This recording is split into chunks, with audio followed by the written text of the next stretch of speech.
మాకు రుణమాఫీ కావాలి ఖచ్చితంగా. ఈ రుణమాఫీ అనేది ఈ బ్యాంకుకు 2 లక్షలు మాఫీ చేస్తామని రేవంత్ రెడ్డి గారు అన్నారు.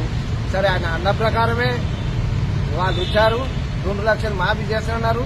మీ ఆశతోటి అందరం ప్రతి రైతు కానీ కూలీలు కానీ ప్రజలంతా రేవంత్ రెడ్డి గారు గెలవాలని ఆలోచన చేసి గెలిపించిన తర్వాత మీ ఆశతోటి 2 లక్షలు మాఫీ అనే వరకు ఫస్ట్ కేసీఆర్ 1 లక్ష వదిలిపెట్టిపోయింది.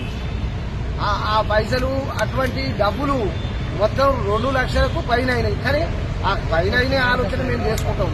కాబట్టి మీరు 2 లక్షల రుణమాఫీ బ్యాంకుకు విచారించండి. అరే బాబు, ఈ 2 లక్షలు ఈ పైసలు పైన పైసలు మీరు కట్టుకుంటే నేను ఈ 2 లక్షలు మాఫీ చేస్తానని చెప్పి ఇక రేవంత్ రెడ్డి గారు వాళ్ళకి ఇన్ఫర్మేషన్ ఇచ్చి కలెక్టర్ కానీ బ్యాంకు ద్వారా కానీ వాళ్ళకి ఇన్ఫర్మేషన్ ఇస్తే ఈ 2 లక్షలు మీరు చూసుకోండి, కనుమ పైసలు మేము కట్టుకుంటాం.